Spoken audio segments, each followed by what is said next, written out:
This week's topic is a really interesting one. It's been a bit of a struggle to research, and it's unfortunately a really, really huge topic. So I'll just jump right into it. The request was to talk about how a personal Christian, a single unit human, should deal with finances. And we already looked at how a church should handle finances, what a church should be doing with their money. We talked about what Christians are supposed to do as far as giving goes, and as far as their responsibility for supporting, the widows and the elders, and giving to the poor when they're in need, stuff like that. But what about your day-to-day finances? What about every single day, the money that's coming in? So trying to prepare for this, because it's not like there is no chapter on here's how a Christian should handle money. The scriptures, for as much as they talk about money, there's not a whole lot in there that really gives you a solid understanding of what you do. So first thing I did was I went and I listened to a guy who is like the king on this topic, Dave Ramsey, and I listened to his entire book, The Legacy Journey. And I'd read it before. Well, I listened to it before. I listened to it again. And Dave Ramsey's got a lot of respect for the guy. He certainly knows what he's talking about with finances. But there's a lot that he would talk about when the Bible's talking about money, and it's usually during a parable. And when Jesus is talking about parables, he's not actually talking about money. He's talking about responsibility, or he's talking about wisdom, or he's talking about your dedication to the kingdom of heaven, etc. So there's a few points where I was like, well, I get the principle that Dave is pulling out of it, and it's not a bad principle, but that's not actually what the Bible is saying. Just one example is he talks about how, the Bible says who when they go to build a tower doesn't first count the cost. And we actually talked about that in, what does it mean to be a Christian, my first episode in this series, where that's not actually talking about planning to build a tower. It's talking about, who's not planning. I mean, it's a very obvious thing. If you're going to build a tower, make sure you have enough bricks. If you don't, you look like a fool. But he's not saying, the Bible isn't saying, therefore you should handle your money by planning ahead. Saying you should be really, really serious about whether or not you're going to follow Jesus. And it was a dangerous comparison to show how frivolous and hasty decision and declaration to follow Jesus would be bad news without knowing the cost and preparing the cost. So,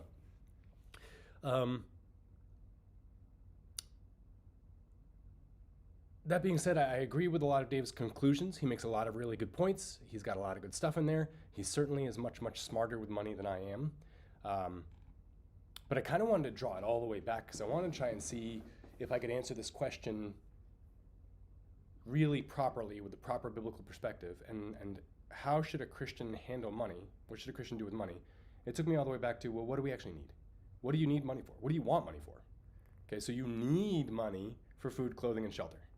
Right? Your food, you need whatever it costs to purchase the food and or prepare it, or enough money to have it prepared for you.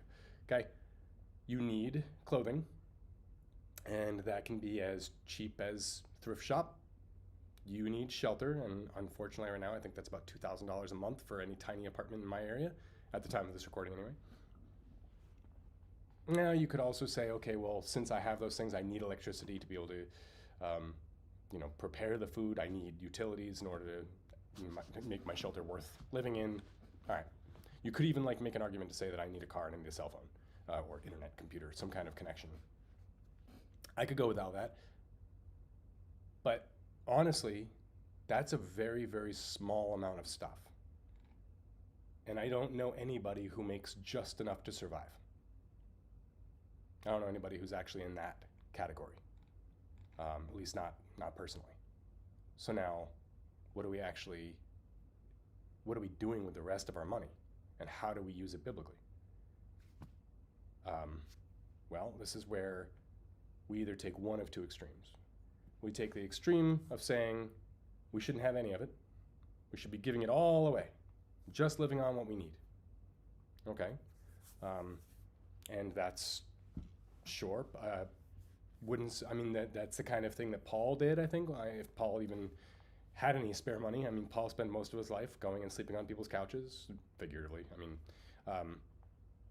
but staying with people in churches and or in jails, really.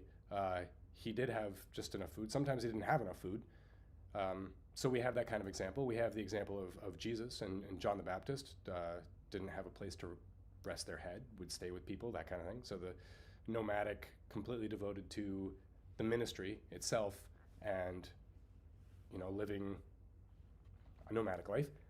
Not nomadic life, is it the word I'm looking for? Either way, a couch nomad. The point is, they were doing a specific ministry where they didn't have anything. But if you look at every single place they stayed, when Jesus went to Lazarus' house, Lazarus had the house.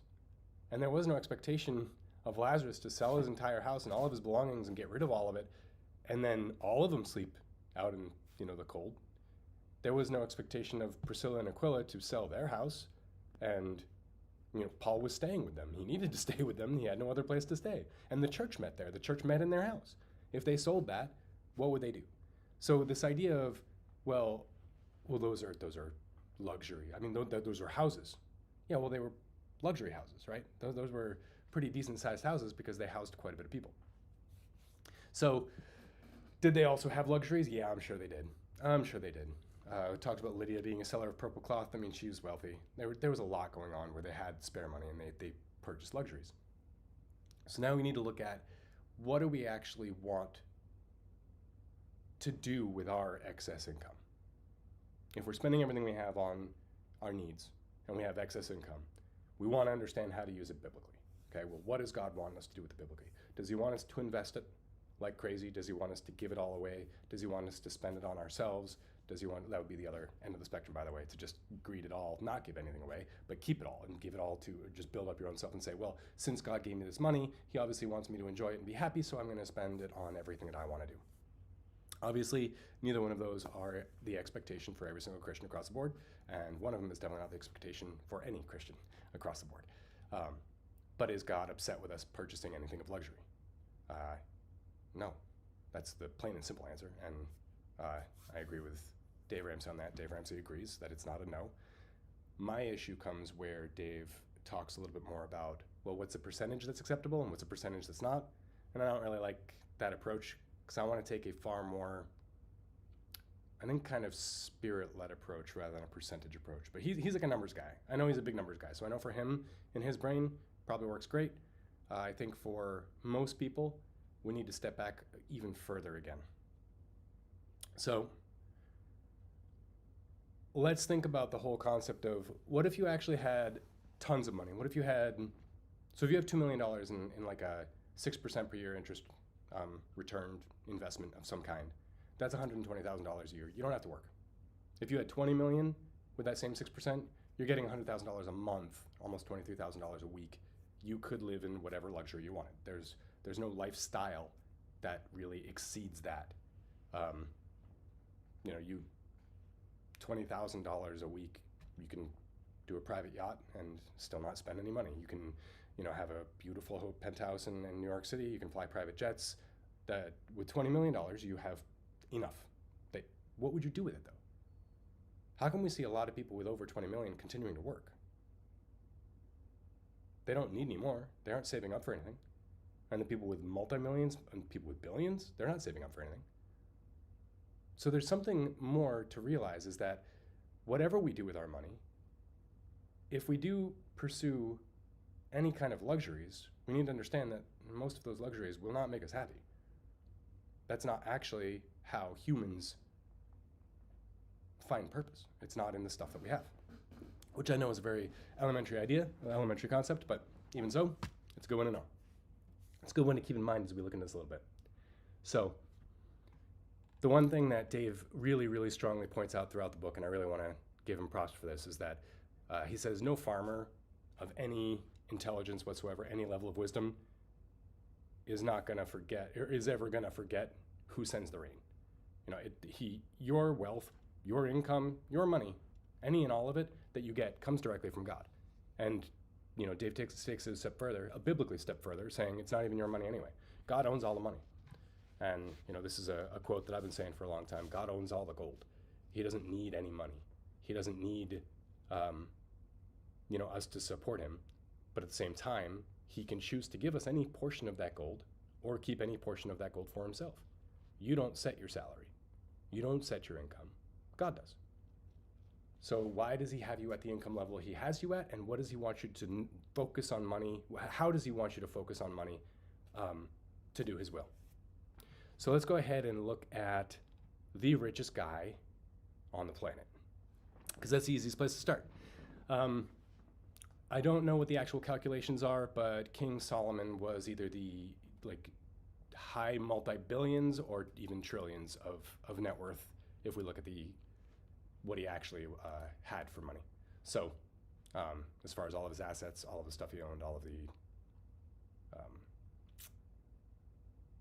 stuff the Bible describes as him owning. He was a rich guy. So we're going to take a look at what he says.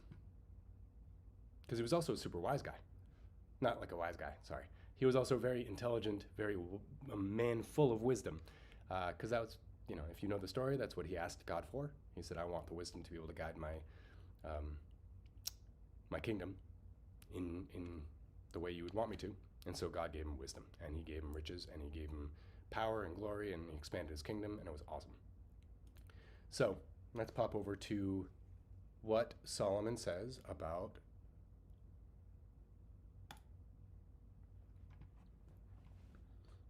everything.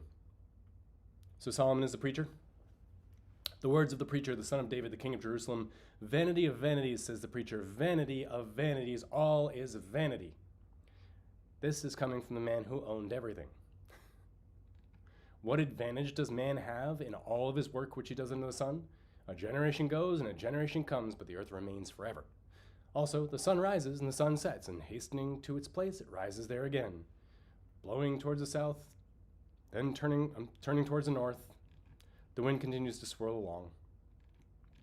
And on its circular courses the winds return.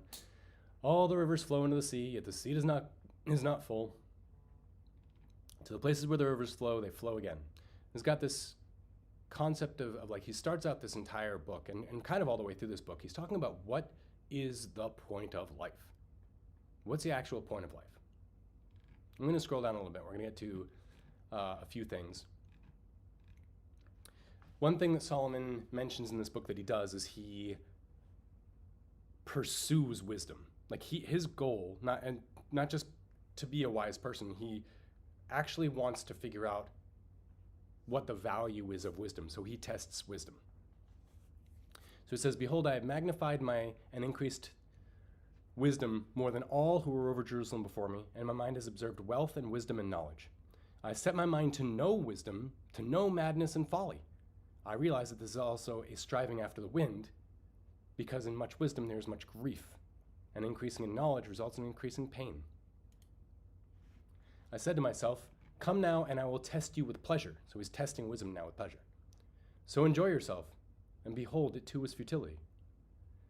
I said of laughter, it is madness, and of pleasure, what does it accomplish? And I find this really interesting because the more we actually study the concept of the effects of increased seeking after dopamine and dopamine addictions and anything that brings on people who seek pleasure, and we find that we get bored of it, and we seek for more. We want something a little bit bigger, a little bit better, a little bit more. We're never really satisfied. I explored with my mind how to stimulate my body with wine while my mind was guiding me wisely, and how to take hold of folly. I tried this argument with my parents one time. Guys, I was just getting drunk so I could test my wisdom. I'm kidding. I've never tried that argument. I don't even think that would, pretty sure that would never work with my household. But even so, this is what Solomon did. Until I could see what good there is for the sons of men to do under the heavens for the few years of their lives. I enlarged my works, I built my houses, I planted vineyards, I made gardens and parks for myself, I planted in them all kinds of fruit trees, I made ponds of water for myself, from which to irrigate a forest of growing trees. I bought male and female slaves. I had home-born slaves. I also possessed flocks and herds, larger than all who preceded me in Jerusalem. Also, I collected for myself silver and gold and the treasures of kings and provinces. I provided for myself male and female singers, and the pleasures of men, many concubines. I became great and increased more than all who preceded me in Jerusalem. My wisdom also stood by me. All that my eyes desired, I did not refuse them.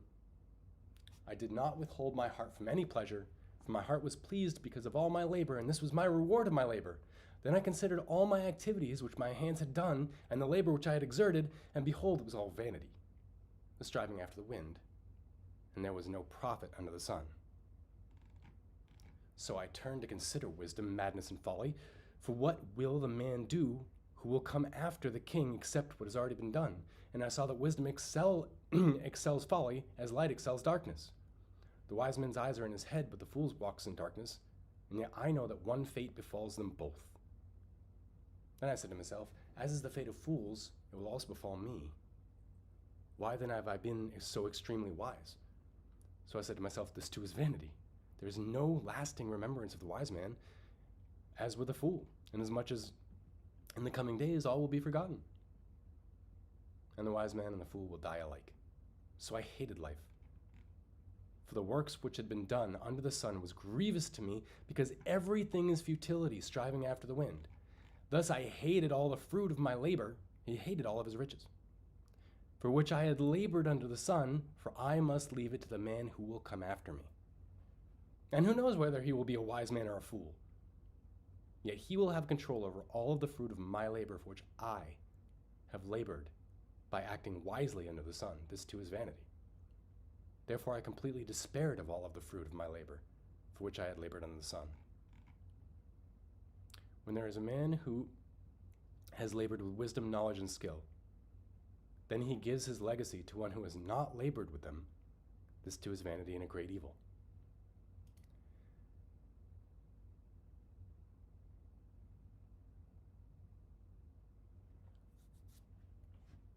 So this is kind of a little bit different than what we hear from Dave Ramsey, because Dave says that, you know, if you train up your children properly, then when you leave a legacy to them, assuming you've trained them properly, and there's some level of agreement I have with this, but Solomon has a kind of a different view where even if you train your kids properly, they could easily be very foolish because they don't know the extent that you went through in order to build the wealth that you have. And it's very, very simple to be a fool when you don't know the building blocks that got you there. So after Solomon talks about all of this vanity, all of this foolishness, all of this pain of everything that he has, his hatred of his own possessions, his hatred of his own wealth, he says, there is nothing better for a man than to eat and drink and to tell himself that his labor is good. This also I have seen, that is from the hand of God. For who can eat and who can have enjoyment without him? So he kind of breaks here for a second and says, you know what? The only actual real enjoyment you can have is to enjoy some of the fruits of your labor, that your labor itself is good, that the work you're doing is good, and you're enjoying it from the hand of God, that you're doing it with God. So it's a complete refocus. What you're refocused on now is you're focused on your relationship with God and what you're doing for him. And if you're working for your money, or you're taking your money and you're saying, I'm going to invest it so that way I have this security, or so that my family has this security, or I'm going to, spend it on XYZ, investments aren't bad. If you choose to do that with your money, go ahead, do it. If you choose to give money away to people who are in need and you feel led to do that, go ahead, do it. Remember, your earning potential is completely up to God, not up to you. We have certain principles in Scripture, or certain principles that are across the board. If you follow all of Dave Ramsey's steps, exactly the way he tells you to, you will get more money. You will have a larger nest egg than you currently have. Not than you currently have, than most people currently have, because I don't know you and your specific situation. But most people who are not doing well, who are in debt, if they follow Dave Ramsey, will get money. But what God very specifically says throughout Scripture is, I'm in control, and if your motive is wrong, I can take it away just like that. There's actually one passage. I'm gonna search it real quick because I wanna bring it up. So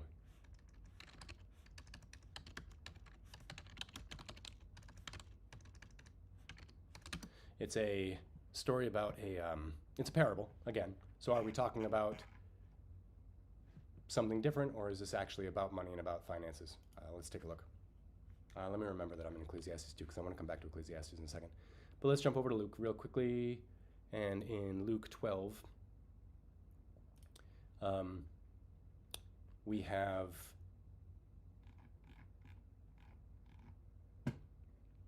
let's see.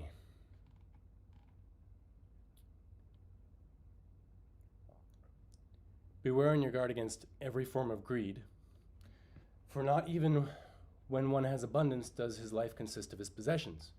And he told them a parable, saying, the land of a rich man was very productive. And he began reasoning to himself, saying, what shall I do, since I have no place to store my crops? Then he said, this is what I will do. I will tear down my barns, and I will build larger ones, and there I will store all my grain and all my goods.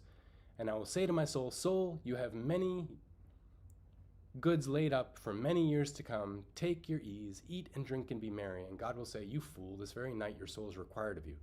But now, who will own what you have prepared?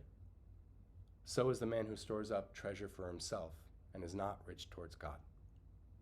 So if your idea is to save up some kind of financial legacy, and you're doing it in any way for the wrong reasons, or you're planning on resting on your laurels and it's going to be your financial legacy rather than your spiritual legacy, then at any point in time, God can take it from you.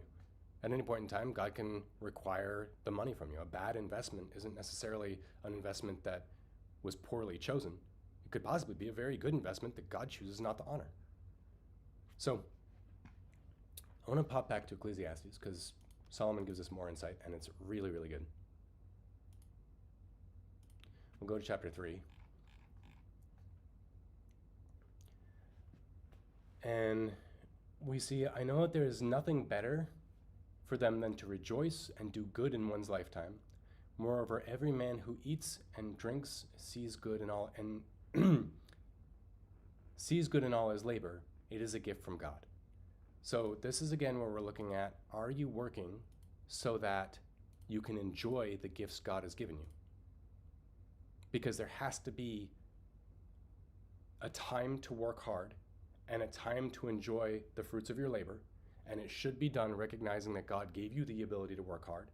And it should be done realizing that God is allowing you to enjoy the fruits of your labor. And if you're not enjoying it with God, then it's vanity.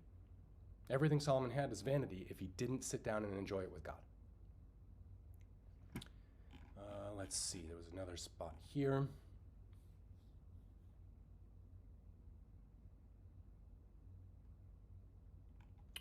Let's see. God has surely tested them in order that they see. He brings up again the idea that whether you're rich, whether you're poor, whether you're wise, whether you're foolish, you're going to die.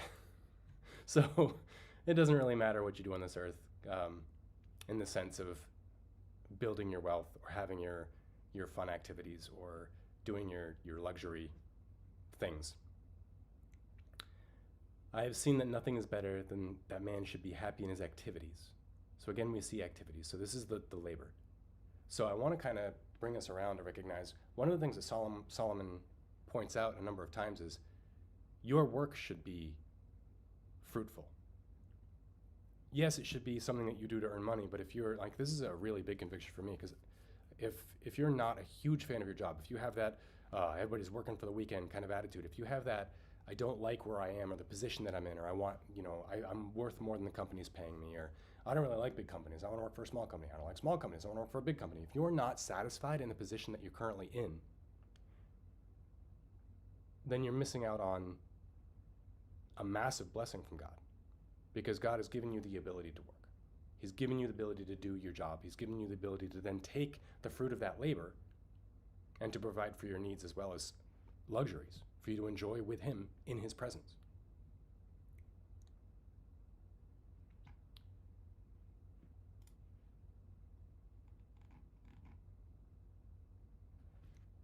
So he goes on to say, one handful of rest is better than 2 fists full of labor and striving after the wind.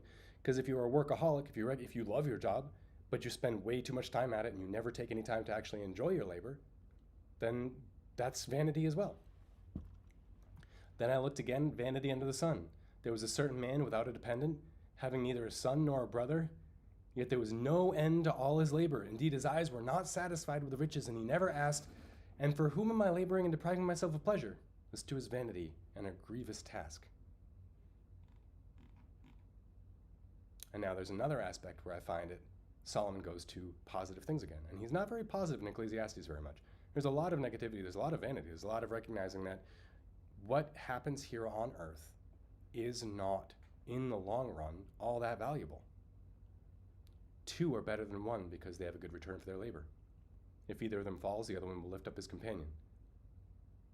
But woe to the one who falls and there's no one to lift him up. Furthermore, if two lie down together, they keep warm. But how can one be warm alone? If one can overpower him who is alone, two can resist him. A cord of 3 strands is not so quickly torn apart. This right here is a really, really good reminder that our interactions with other people are huge. So be present with the people you're working with, and with your luxury time, with your leisure time, with your rest, spend that with people as well. The relationships that you're going to build, those are things that do last for eternity. The spending time with God is something that will last for eternity. So the relationships that you build are far more valuable than any number of luxuries, gold, silver, or jewelry that you can buy. A poor yet wise lad is better than an old and foolish king who no longer knows how to receive instruction. So money isn't really a really huge thing for Solomon, even though he had all of it. He figured out very quickly how chasing after it is exhausting. Recognizing it's not sticking with you is frustrating. And if you don't have a proper balance of work and leisure time that you spend with God to thank him for the ability to work as well as the fruits of the labor, then you're not in a really, really good place. He who loves money will not be satisfied with money, nor he who loves abundance with his income. This too is vanity. When good things increase, those who consume them increase. So what is the advantage of their owners except for to look on?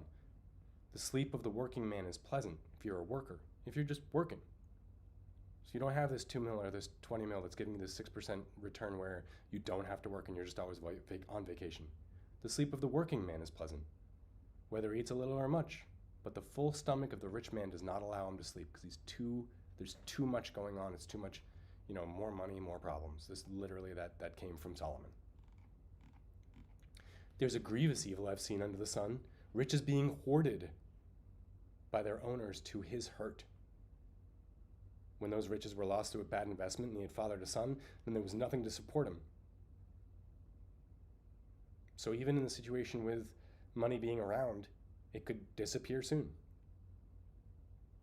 And we see Paul actually says, I've learned to be content in riches and in poverty. See, because I think what's the point that we're coming around to is that whether God chooses to give you riches or not, he does expect you to be wise. And one of the ways to be wise is to not chase after pleasures, which we see as an attitude thing. It has nothing to do with whether you have money or not. But don't use your money to chase after pleasures. The second one is have your leisure time. Make sure you're not a workaholic. And again, it doesn't really matter if you're super rich or not rich. These are all principles that we use. Don't throw money away. Certainly don't gamble money away. But when you see people who are in need, if you have the means, take care of them. As to every man, furthermore, as for every man to whom God has given riches and wealth, by the way, God has given riches and wealth. To everybody God who is rich, God has given him those riches and those wealth. He's also empowered him to eat from them and to receive his reward. And rejoice in his labor, for this is the gift of God. You have the ability to recognize where it comes from and to be happy. You don't have to focus like Solomon did in the very beginning, where it's like, oh my goodness, I worked super hard for all this, and it's going to someone else. He will not often consider the years of his life because God keeps him occupied with the gladness of his heart. The gladness comes from the relationships and from the recognition of God and his role in all of this. So I want to very quickly pop over to Deuteronomy because I want to show you something really, really interesting. I'm just checking something really, really quickly. All right, so yeah, let's quickly go over to Deuteronomy. Deuteronomy, we're talking about a situation in Deuteronomy where the Israelites are required to take a tenth of their income, basically, whether it's the flock, the crops, the tenth of everything they get, as well as, I believe, their firstborn. Make sure I have the right passage here. Firstborn of the flocks, which is an additional, as well as, I think, a sin offering, and I definitely went to the wrong passage, so forgive me. All right, let's read it.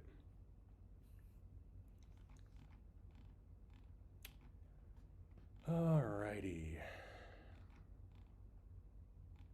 You shall surely tithe. This is that 10% thing. You shall give 10%. You shall surely tithe, take 10% of all the produce from what you sow, which comes out of the fields every year. This is a yearly thing. You must do it once a year. You shall eat in the presence of the Lord your God at the place where he chooses to establish his name. The tithe of your grain, of your new wine, your oil, and the firstborn of your herd and your flock, so that you may learn to fear the Lord your God always. So this is an interesting thing here, where if you're given wealth by God, your flocks produce, your herds produce, you have cattle, you have sheep, you have goats, you've got grain, you've got new wine, you've got oil, you get all of this stuff.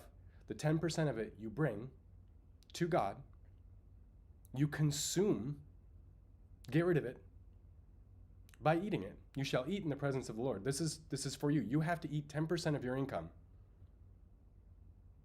in the presence of the Lord as a way to say to God, I trust you to continue supplying for me, and I'm going to spend leisure time with you, God, recognizing this is yours. This was the firstborn of the flock. You gave it to me, and I'm appreciating it with you. Now, this is interesting because if we see, what if the distance is so great? Let me undo that. There we go.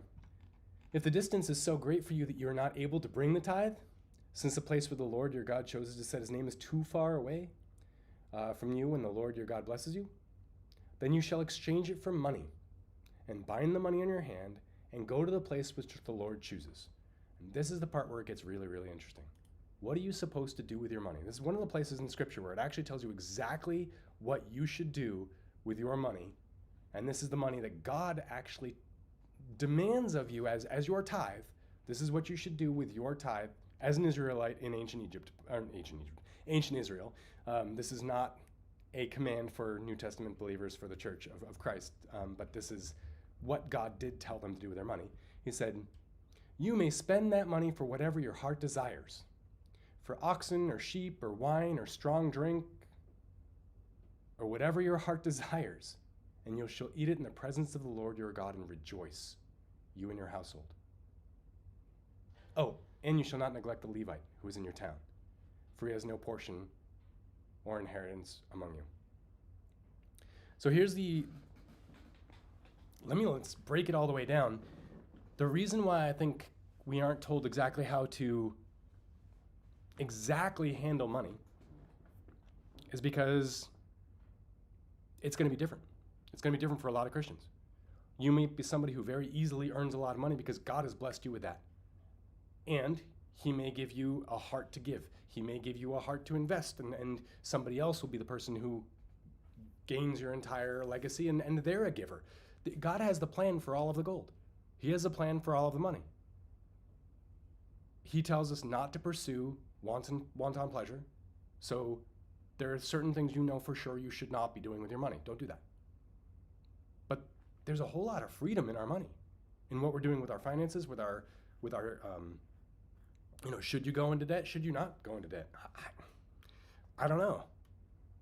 The debtor is slave.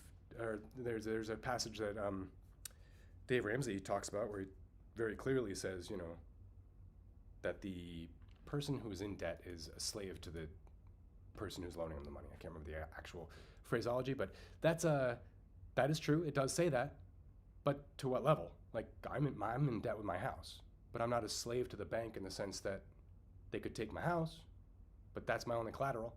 They can't, go and take my car, and they can't take my children, and they can't force me to work and put me in jail until I work off the loan. We have a different way of doing things now. So, and do we actually know how the people with the 5 talents or the 10 talents actually doubled their money? Did they not take any risks? Did they not invest? Did they not take chances? Did they not take out loans? Did they not? Who knows? We don't really know. What we do know is if your goal is to grow your financial dollar amounts, Dave Ramsey is probably the good way to do it because he knows what he's talking about, and most people who follow him do very, very well. If your goal is to kind of not really think about money and just follow God, I think you're still going to be okay, with the exception of making sure that you're not spending more than you have, because you can't be a good steward of your money if you're spending more than you bring in. And again, if you're spending more than you bring in on luxury, silly things that you really don't need. So I think it turns from a message that I can give to everybody to a very specific message per person. And what you purchase and why you purchase and how you spend your money and where you spend your money. I can tell you a personal thing for me, what I've recognized is that what I need to do for my own self is the purchases that I'm making after doing a lot of this study are very similar to what I would do if I were a business. So if I have a business that's based around, I used to own a gymnastics facility. So when I owned the gymnastics facility, I could tell the government, I'm buying this piece of equipment for gymnastics. And they'd say, cool, you can write that off as an expense or as an asset. And I would tell them, okay, I'm also gonna buy this jet ski for gymnastics. And they'd say, no, you're not. No, you're not. You're not gonna be able to write that off. That's not part of a gymnastics business. That is a luxury for yourself. Okay, so I have made a decision in my life that for a while, I'm going to start recognizing every purchase that I make and question myself, is this something that I'm purchasing for the glory of God in my life? Or is this something that I'm purchasing for myself? And if it's something that I am purchasing for myself, which isn't necessarily wrong, am I recognizing who gave it to me? And am I enjoying it with him? And I think that's the way that I personally am going to look at how to handle my finances from now on. I will save money. I will probably save for either my retirement or to be able to give some to my kids, because that's what a wise man does. I will not pursue to get to that $2 or that $20 million mark as my goal in life. I will pursue using my money in a godly way and praying about it on a regular basis. And sometimes God will ask me to spend a lot of money that I don't have. And I can tell you that I have prayed consistently because it's stressing me out how much he's asking me to spend. And I know he's asking me to do it, so I'm going to go ahead. So there's definitely an aspect sometimes where you really need to let the Holy Spirit lead. And yeah, so that was the longest possible answer to say, I don't know. I don't really know. What does the Bible say about how a Christian should spend their money? It says a whole lot, but it doesn't say anything really definitive per person. It does say that you're never, ever, ever going to have any security, happiness, or comfort or rest in money. And once you do put any stock in that, you're going to get crushed. So, yeah, rely on God and let your relationship with God and the finances and all of that work out through building up your own sanctification and your own level of holiness.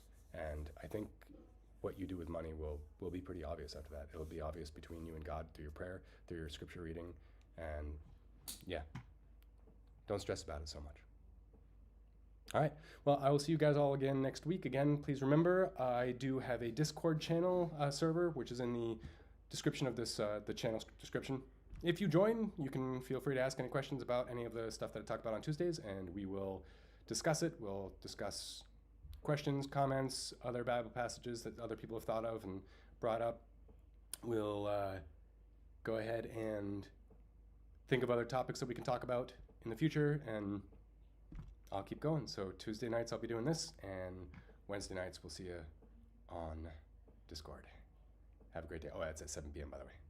All right, we'll see you.